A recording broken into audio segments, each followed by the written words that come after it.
Okay, it's on. Thank you, Fofier, Amber, and Yael for that really phenomenal presentation. Sorry, it's the end of the day for me, and I'm a little strung out. But I think you guys did a really just great job with the PowerPoint. It really clarified for me an inquiry and kind of just confusion I had about the situation, the body of research at large. But anywho, I guess looking at y'all's questions, what comes alive for me when thinking about phenomenology was a situation I had in high school where I was picking up a scholar who worked with my mom at the airport. And as we're driving back from airport, which was 50 miles south of the city that I lived in, just trying... Oh, sorry. Sorry, my dog's itching. Hence the shaking. But anyway, so driving back up the 50 miles. Oh, God, she's doing it again. And trying to make polite conversation as any, awkward high schooler, I was like, oh, don't the mountains look beautiful? And this person had spent most of their life living in a city, and they were born visually impaired. And so this person was like super nice and very funny, very playful. It was this older man. And he's like, well, can you explain it to me?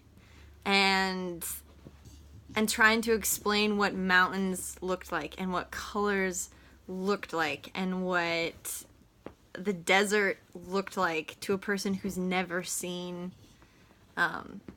any of that was really, really, really wild. So I think, yeah, that's kind of what came up for me in this idea of phenomenology.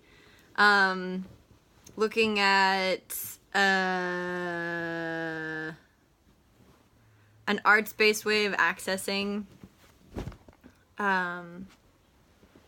another subjective experience, autobiographical comic book writing, dudes. Duh.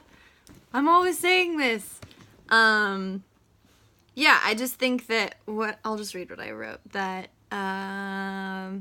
there's a personalized language / experience / phenomena that gives authorship to the participants as co-researchers. And it's not bound to a subjective interpretation by the researcher.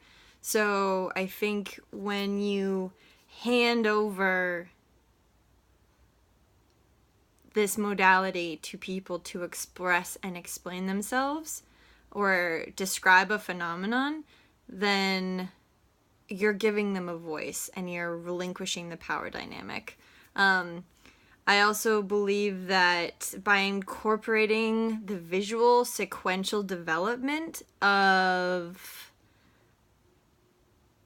exploring or describing or defining that specific phenomenon or that specific situation or vignette or whatever it may be, that the language, both emotional and physical language of that experience, becomes more specific to that person within their context.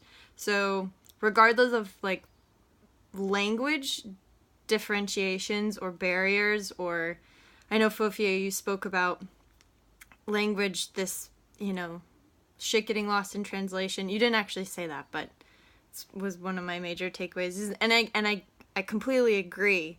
And that's something that I'm consciously questioning and thinking about. And so by giving someone the tools to explain themselves in their native language or in their preferred language, not only visually, but literally, then it gives them enough space, but enough of a container to build that in a way that feels really comfortable for them.